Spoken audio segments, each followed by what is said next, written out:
Hi guys, welcome back to my channel. അപ്പോൾ ഇന്നത്തെ എൻ്റെ വീഡിയോ എന്ന് പറയുന്നത് ഓയിലി സ്കിന്നുകാർ എങ്ങനെയാണ് സ്കിൻ കെയർ ചെയ്യേണ്ടത്, ഓയിലി സ്കിന്നുകാർ എന്തൊക്കെയാണ് ശ്രദ്ധിക്കേണ്ടത്, എന്തൊക്കെ ഫുഡാണ് കഴിക്കേണ്ടത്, എന്തൊക്കെയാണ് അവോയ്ഡ് ചെയ്യേണ്ടതെന്നുള്ള കാര്യങ്ങളാണ്.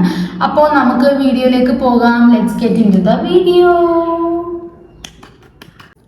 അപ്പോൾ നമുക്കറിയാം ഓയിലി സ്കിന്നുള്ളവർക്കാണ് കൂടുതലായിട്ടും നമ്മൾ മുഖക്കുരു ഒക്കെ കണ്ടുവരുന്നത്. അല്ലാത്തവർക്കും ഉണ്ട്, പക്ഷെ കൂടുതലും മുഖക്കുരുവിൻ്റെ പ്രശ്നം പറയുന്നത് ആരാണ്? ഓയിലി സ്കിന്നുകാരാണ്. അപ്പോൾ ഓയിലി സ്കിൻ എങ്ങനെയാണ് ഉണ്ടാവുക? ഹെവി ഓയിലി പ്രൊഡക്ഷൻ ഉണ്ടാകുമ്പോഴാണ് നമ്മുടെ സ്കിൻ ഓയിലി ആയിട്ട് നല്ല ഓയിലി ആയിട്ട് ഫീൽ ചെയ്യുന്നത്.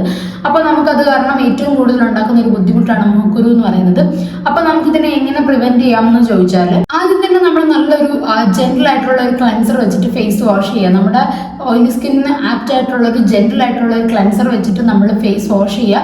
ഫേസ് വാഷ് ചെയ്യുമ്പോൾ നിങ്ങൾ ശ്രദ്ധിക്കുക, നമ്മൾ രാവിലെയും ചെയ്യണം, അതേപോലെ തന്നെ രാത്രിയിലും ചെയ്യണം. അപ്പോൾ ഫേസ് നന്നായിട്ട് വാഷ് ചെയ്യാനായിട്ട് ശ്രദ്ധിക്കുക.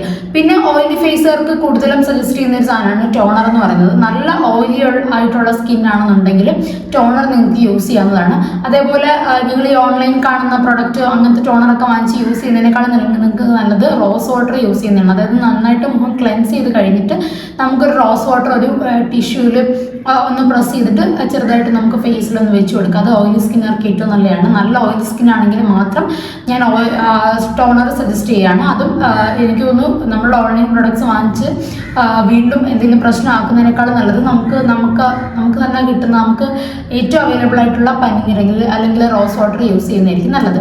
ഇനി നമുക്കറിയാം ഓയിലി സ്കിന്നുകാർ ഇപ്പോൾ ടീനേജ് പ്രായം തൊട്ടേ ഓയിലി സ്കിന്നിൻ്റെ പ്രശ്നങ്ങളെല്ലാം ഉണ്ടായി തുടങ്ങുന്നുണ്ട്. അപ്പോൾ ഇതിനൊരു മെയിൻ കാര്യമാണ് ഓയിലി സ്കിന്നുകാർ പ്രൊഡക്റ്റ് തിരഞ്ഞെടുക്കുമ്പോൾ എന്താണ് ഏറ്റവും ഇമ്പോർട്ടൻ്റ് ആയിട്ട് ശ്രദ്ധിക്കേണ്ടതെന്ന് പറഞ്ഞാൽ ഓയിൽ ഫ്രീ ആയിട്ടുള്ള പ്രൊഡക്ട്സ് ചൂസ് ചെയ്യുക എന്നുള്ളതാണ്.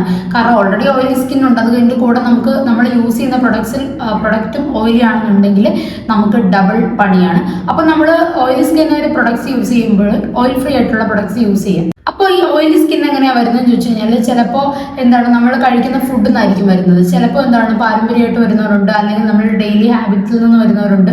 അപ്പം നമ്മൾ ശ്രദ്ധിക്കുക. ഓയിലി സ്കിന്നുള്ളവർ അത് നല്ലോണം ശ്രദ്ധിക്കണം. കാരണം എന്ന് പറഞ്ഞാൽ നമ്മൾ കഴിക്കാൻ പാടില്ലാത്ത ഫുഡുണ്ട്. ഓയിലി സ്കിന്നുകാർ കഴിവതും വറുത്തതും പൊരിച്ചതായിട്ടുള്ള ഫുഡ്സൊക്കെ ഒഴിവാക്കിയിട്ട് നമ്മുടെ സ്കിൻ ഹെൽത്തി ആക്കി വെക്കാനുള്ള ഫ്രൂട്ട്സും വെജിറ്റബിൾസും അങ്ങനത്തെ കാര്യങ്ങളൊക്കെ ഇൻക്ലൂഡ് ചെയ്യുക. പ്രത്യേകിച്ച് ആൻറ്റി ഓക്സിഡൻറ്റ് കൂടുതലുള്ള ഫ്രൂട്ട്സും അതേപോലെ വെജിറ്റബിൾസും ഒക്കെ ചൂസ് ചെയ്യാനായിട്ട് ശ്രദ്ധിക്കുക. ഇനി ഞാൻ പറയുന്ന ഒരു കാര്യം എന്ന് പറഞ്ഞാൽ, ഓയിലി സ്കിന്നുകാർ തലയിൽ ഓയിൽ അധികം വെക്കാതിരിക്കുക. ഇനി വെച്ചാൽ തന്നെ നമ്മൾ ഒന്ന് ഓയിലിട്ട് മസാജ് ചെയ്ത എന്തെങ്കിലും ഒരു ഷാമ്പൂ അല്ലെങ്കിൽ ഒരു താളിയോ അങ്ങനെ എന്തെങ്കിലും നമ്മൾ യൂസ് ചെയ്ത് നല്ലോണം കഴുകി കളഞ്ഞിട്ട് നല്ല വൃത്തിയായിട്ട് നല്ല ഓയിൽ ഫുൾ കംപ്ലീറ്റ്ലി പോകുന്ന രീതിയിൽ നന്നായിട്ട് കഴുകി കളയില്ലെന്നുണ്ടെങ്കിൽ നമ്മളുടെ മുടിയിൽ നിന്ന് നമ്മുടെ നെറ്റിയിലേക്ക് ഇറങ്ങിയിട്ട് വീണ്ടും നമ്മുടെ മുഖത്ത് കുരു വരാനുള്ള ചാൻസ് കൂടുതലാണ്.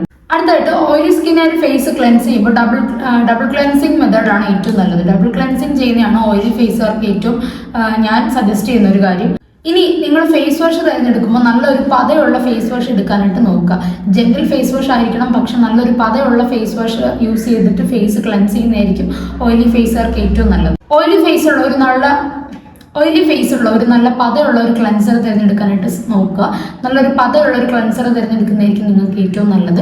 അതേപോലെ തന്നെ സാലിസിലിക് ആസിഡ് അടങ്ങിയിട്ടുള്ള ക്ലെൻസർ ആണെങ്കിൽ അത് നിങ്ങൾക്ക് കൂടുതൽ നല്ലതാണ്. ഓയിലി ഫേസുകാർക്ക് സാലിസിലിക് ആസിഡ് അടങ്ങിയിട്ടുള്ള ക്ലെൻസറും മോയ്സ്ചറൈസറും ഒക്കെയാണ് കൂടുതലും റെക്കമെൻഡ് ചെയ്യാറ്. ഇനി ഫേസ് പാക്ക് തയ്യാറാക്കുമ്പോൾ നിങ്ങൾക്ക് കടലമാവ്, അതേപോലെ പയറുപൊടി, മുൾട്ടാനി മിട്ടി അതൊക്കെ ഇട്ടിട്ട് നിങ്ങൾക്ക് ഫേസ് പാക്ക് തയ്യാറാക്കുകയാണെങ്കിൽ കൂടുതൽ എഫക്റ്റീവ് ആയിരിക്കും. ഈ പയറുപൊടി എന്ന് പറയുമ്പോൾ നാച്ചുറൽ പയറുപൊടി തന്നെ നന്നായിട്ട് വെയിലത്തിട്ട് ഉണക്കി നന്നായിട്ട് നല്ല പൗഡറാക്കി അത് തന്നെ യൂസ് ചെയ്യാനായിട്ട് നിങ്ങൾ നോക്കുക. അതേപോലെ തന്നെ മുൾട്ടാനി മിട്ടി, കടലമാവൊക്കെ എന്ന് പറയുമ്പോൾ നമ്മുടെ ഫേസിൽ ഓയിൽ കുറയ്ക്കാനായിട്ട് സഹായിക്കും. അപ്പോൾ കടലമാവൊക്കെ ഇട്ട് ഫേസ് പാക്ക് ഉണ്ടാക്കി യൂസ് ചെയ്യുന്നതായിരിക്കും നിങ്ങൾക്ക് നല്ലത്. അതും എന്നും ചെയ്യാതിരിക്കുക, നിങ്ങളൊരു വീക്കിലി ഒരു 2-3 ഡേയ്സ് ഒക്കെ ചെയ്യാനായിട്ട് നോക്കിയാൽ അതായിരിക്കും ഓയിലി ഫേസുകാർക്ക് ഏറ്റവും നല്ല ഫേസ് പാക്കിനുള്ള കുറച്ച് സാധനങ്ങളെന്ന് പറഞ്ഞാൽ. ഇനി അത് തന്നെ ഞാൻ പറഞ്ഞു, നിങ്ങൾ പ്രൊഡക്ട്സ് തിരഞ്ഞെടുക്കുമ്പോൾ ക്രീം ബേസ്ഡ് അല്ലാത്ത, അതായത് ഓയിലി ഫേസുകാർക്ക് ഓൾറെഡി ഫേസ് ഓയിലി ആയിരിക്കും. അപ്പോൾ ക്രീം ബേസ്ഡ് ആയിട്ടുള്ള മോയ്സ്ചറൈസറും സൺസ്ക്രീനും ഒക്കെ നിങ്ങൾ യൂസ് ചെയ്യുമ്പോൾ നിങ്ങളുടെ മുഖം ഒന്നും കൂടെ ഓയിലി ആക്കി വെക്കണം. അതിങ്ങനെ വേർത്ത് പോലെ ഭയങ്കര ഓയിലി ആയിട്ട് ഇരിക്കുന്ന പോലെ തോന്നും. അതായത് നമ്മൾ ഈ വറുത്തൊക്കെ എടുത്ത ആ ഒരു മീനിലോട്ട് നോക്കുന്ന ഒരു ഫീൽ ആയിരിക്കും നമുക്ക് ഉണ്ടാവുക. അപ്പം നിങ്ങൾ ഓയിലി ഫേസുകാർ നിങ്ങൾ ജെൽ ബേസ്ഡ് ആയിട്ടുള്ള അല്ലെങ്കിൽ ലോഷൻ ബേസ്ഡ് ആയിട്ടുള്ള സൺസ്ക്രീൻസും നിങ്ങൾ ഏത് പ്രൊഡക്റ്റ് നിങ്ങൾ യൂസ് ചെയ്താലും ജെൽ ബേസ്ഡ് ആയിട്ടുള്ളത് യൂസ് ചെയ്യാനായിട്ട് നോക്കുക. ഓയിലി ഫേസുകാർക്ക് ഏറ്റവും റെക്കമെൻഡ് ചെയ്യുന്നത് ജെൽ ബേസ്ഡ് ആയിട്ടുള്ള പ്രൊഡക്ട്സ് ആണ്. ഇനി ഏറ്റവും വലിയ പ്രശ്നം നമുക്ക് വരുന്നത് നമ്മൾ ഫേസ് ക്ലൻസ് ചെയ്യാതെ വെക്കുമ്പോഴാണ്. അതായത് നമ്മുടെ ഫേസ് നമ്മൾ നന്നായിട്ട് കഴുകി വൃത്തിയാക്കിയില്ലെന്നുണ്ടെങ്കിൽ നമ്മുടെ മുഖത്ത് കുരു വരാനായിട്ടുള്ള ചാൻസ് ഉണ്ട്. ഏറ്റവും ഇമ്പോർട്ടൻ്റ് ആയിട്ട് ശ്രദ്ധിക്കേണ്ടതെന്ന് പറഞ്ഞാൽ നിങ്ങളുടെ ഫേസ് എപ്പോഴും നിങ്ങൾ ക്ലീൻ ആക്കി വെക്കുക. നിങ്ങൾ ഉപയോഗിക്കുന്ന മോയ്സ്ചറൈസറും സൺസ്ക്രീനും ഒക്കെ ഏതാണെന്ന് വെച്ചാൽ അത് കണ്ടിന്യൂസ്ലി യൂസ് ചെയ്യാനായിട്ട് നോക്കുക. അതേപോലെ തന്നെ നിങ്ങൾ ഫുഡ് നിങ്ങൾക്ക് ഒഴിവാക്കാൻ നിങ്ങൾ കഴിച്ചുകൂടാത്ത ഫുഡ്, അതേപോലെ നിങ്ങൾ ഒഴിവാക്കേണ്ട ഫുഡ് തീർച്ചയായിട്ടും നിങ്ങൾ ഒഴിവാക്കുക. നിങ്ങളുടെ ഫേസിന് സ്കിൻ കെയറിന് വേണ്ടിയിട്ട് അതെല്ലാം ഒഴിവാക്കി നിർത്തുക. അപ്പോൾ നമ്മുടെ സ്കിൻ ടൈപ്പിൽ എല്ലാ സ്കിൻ ടൈപ്പ് എടുത്ത് വെച്ച് നോക്കിയാൽ ഓയിലി ഫേസുകാരാണ് കുറച്ചുകൂടി ഇമ്പോർട്ടൻ്റ് ആയിട്ട് നിങ്ങളുടെ സ്കിൻ കെയർ ചെയ്യേണ്ടത്. അപ്പോൾ ഇതൊക്കെ ശ്രദ്ധിച്ചാലും നമ്മുടെ ഫേസിലെ ഓയിൽ കുറച്ച് പിടിച്ചു നിർത്താനായിട്ട് നമുക്ക് പറ്റും. അപ്പോൾ എന്താണ് ഇനി ഡൗട്ട് എന്തെങ്കിലും ഉണ്ടെങ്കിൽ കമൻറ്റിൽ ചോദിക്കുക. എൻ്റെ ചാനൽ ഇതുവരെ സബ്സ്ക്രൈബ് ചെയ്തിട്ടില്ലാത്തവരാണെങ്കിൽ സബ്സ്ക്രൈബ് ചെയ്യുക. അപ്പോൾ അടുത്ത വീഡിയോയിൽ കാണുന്നവരെ ടാറ്റാ.